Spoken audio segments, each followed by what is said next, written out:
El Señor esté con ustedes. Y con tu espíritu. Del Santo Evangelio según San Mateo.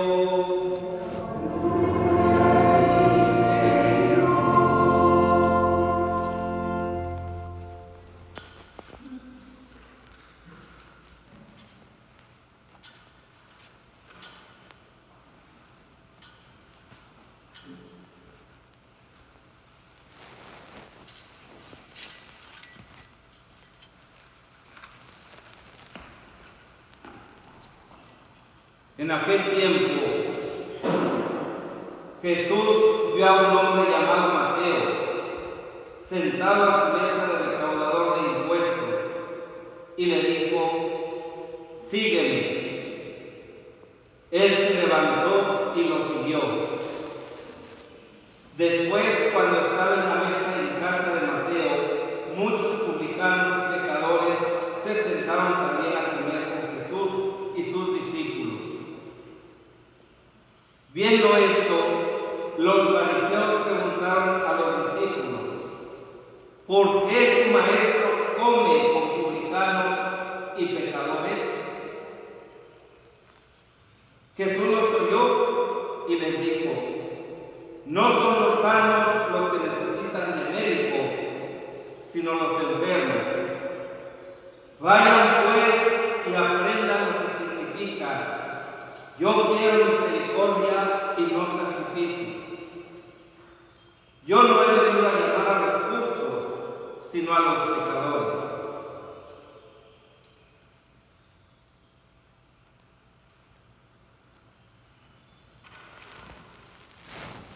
Palabra del Señor.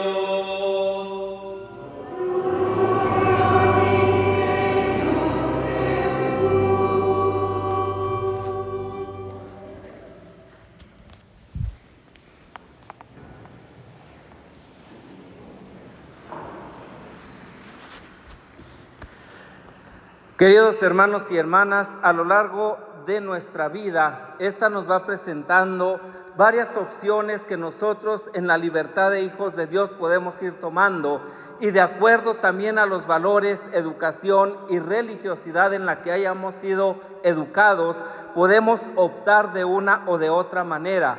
Sin embargo, es necesario darnos cuenta que el conocimiento de Dios no es un conocimiento intelectual, no es un conocimiento que se adquiere en los libros, en las universidades, sino que es un conocimiento que brota de una relación profunda, de una relación existencial, de una relación transformadora con este Dios que nos ha amado primero. Esforcémonos por conocer al Señor, nos decía la primera lectura, y esforzarnos por conocer al Señor significa dedicarle tiempo a Él. No estar, ¿verdad?, ahí como de raquíticos en cuanto al tiempo de nuestra oración, el tiempo a la celebración litúrgica, el tiempo a la contemplación, a la meditación, y que éste vaya permeando en nuestra vida, en nuestro ser, para que verdaderamente nosotros podamos conocer a Dios en profundidad. Es decir, que podamos entrar en relación con Él, que permitamos que Él entre en nosotros para darlo a conocer. La fidelidad de Dios es auténtica, es verdadera, y esto lo vamos a constatar desde el primer libro de la Sagrada Escritura hasta el Apocalipsis.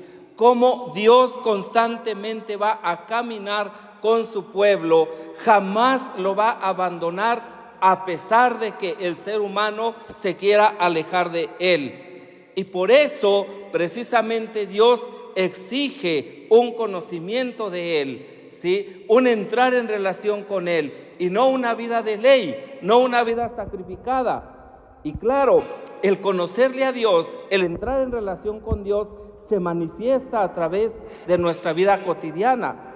Por ejemplo, ¿verdad? Si nosotros sabemos que el domingo es el día del Señor, es el día de la luz, es el día del encuentro principal con Él, entonces nos preparamos con antelación para ello, y cuando vamos a celebrar la liturgia dominical, cuando vamos a celebrar la Eucaristía, estamos antes de que ésta comience para poder ponernos en sintonía con el Espíritu de Dios.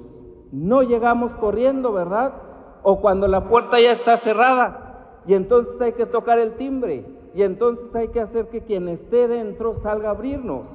Y entonces ni está quien está, ni los que van llegando. Esto no es cuestión de logística, como nosotros podemos pensar. Esto es cuestión de enamoramiento.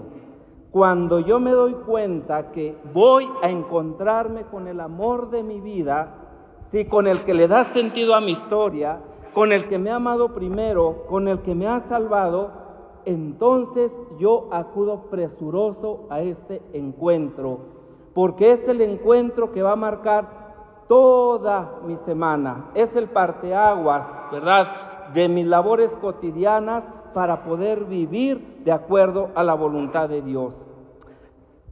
Leví, Mateo, ya sabemos su historia, era un hombre recaudador de impuestos, ¿verdad? Y era alguien que pertenecía precisamente al sistema de aquel tiempo, que pertenecía al Imperio Romano y que evidentemente estaba allá al servicio del emperador.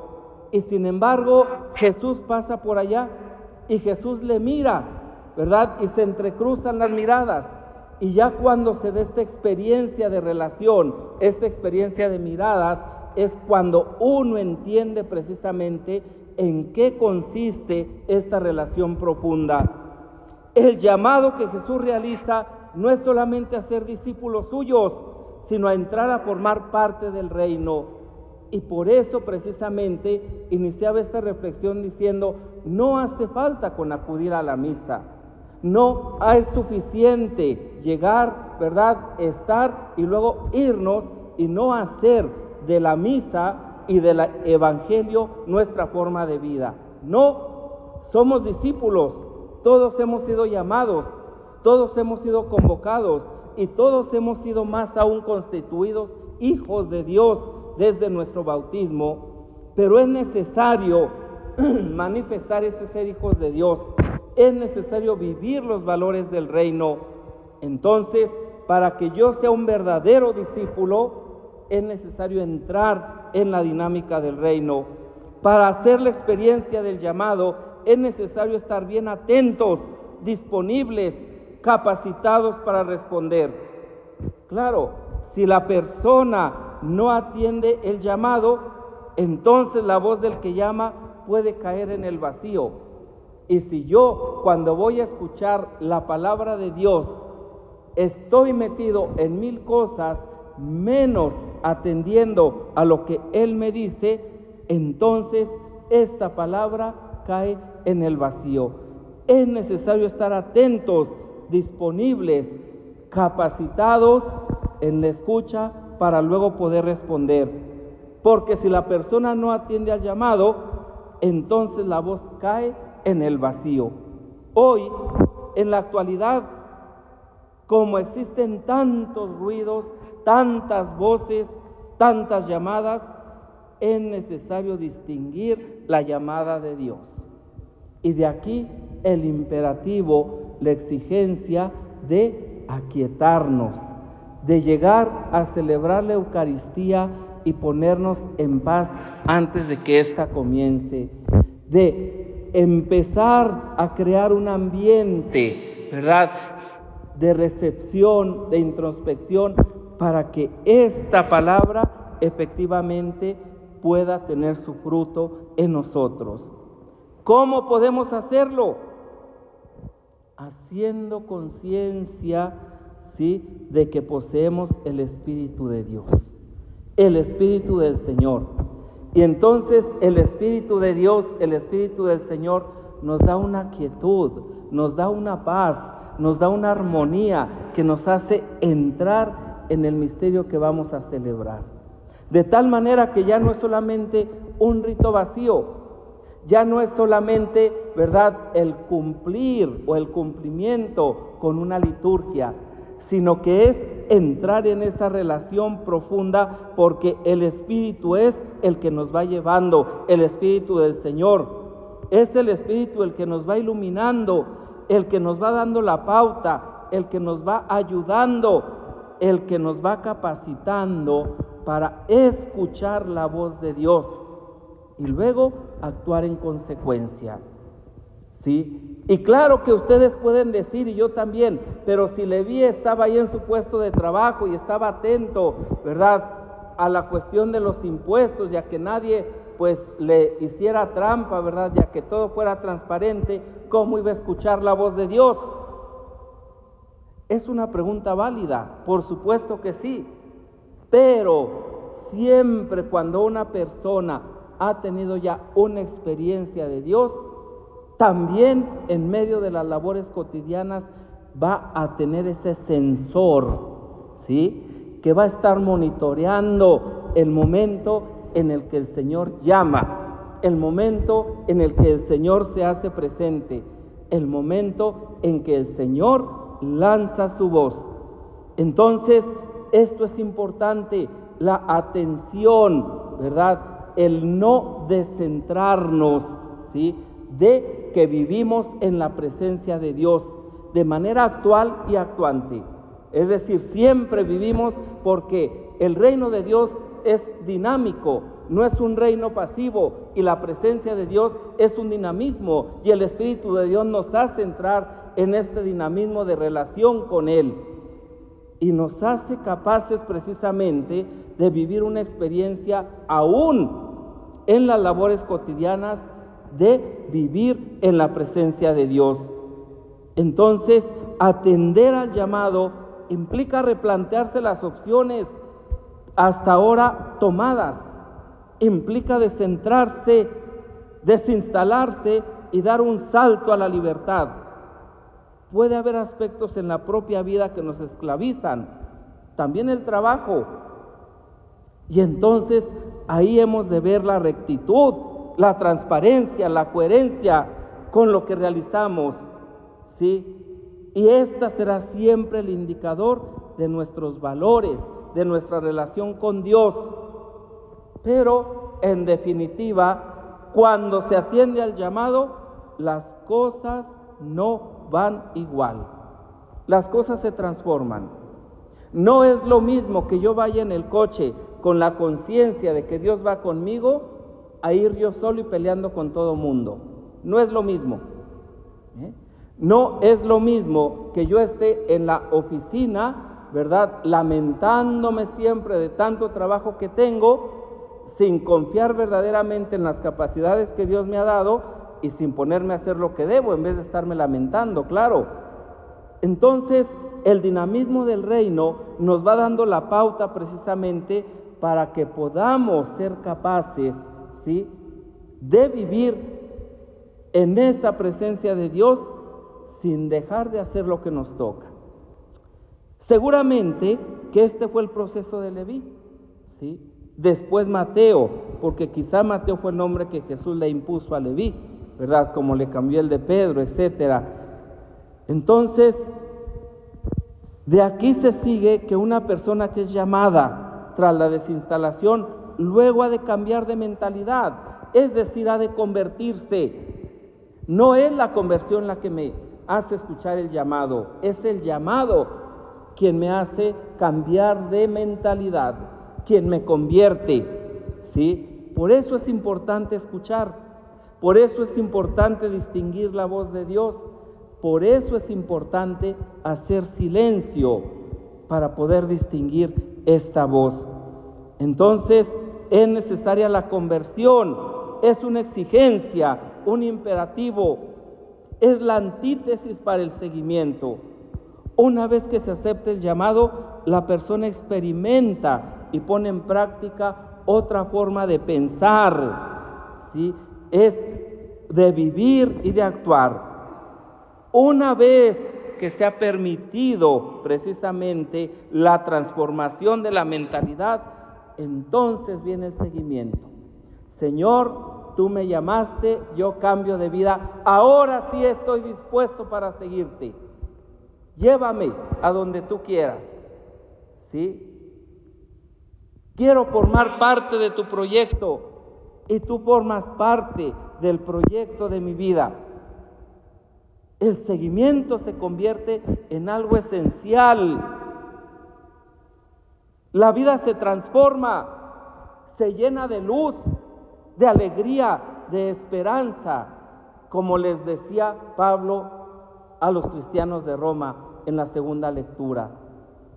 Cuando una persona es feliz, cuando una persona es íntegra, cuando una persona realmente vive los valores del reino, es alguien que en todo su entorno va a irradiar esa alegría, esa armonía, porque es una persona convertida. Una persona convertida, ¿verdad?, inicia en ese proceso de dejarse guiar por el Espíritu de Dios, ¿sí? Cambia de mentalidad y entonces se lanza a vivir los valores del reino. Entra en el reino. Y Jesús ofrece a Mateo esta simple invitación: sígueme. A la que él responde de inmediato con gozo. ¿Sí? Ahí se ve el proceso. No es solamente una llamada al discipulado, sino una invitación a entrar en el reino. Cuando Jesús nos invita a entrar en el reino, es porque ya hemos cambiado de mentalidad, es porque ya hemos invertido los valores, porque ya no son los valores del mundo los que me hacen tomar una decisión, sino los valores del reino. Cuando Jesús invita, es porque ya hemos entrado a un dinamismo diferente al que vivían los fariseos, que se consideraban justos. Y esto es importante, porque cuando Jesús se recostó en la mesa, que era costumbre en las reuniones festivas, muchos se alegraron, respondiendo a la invitación abierta de convertirse en parte del reino de Dios.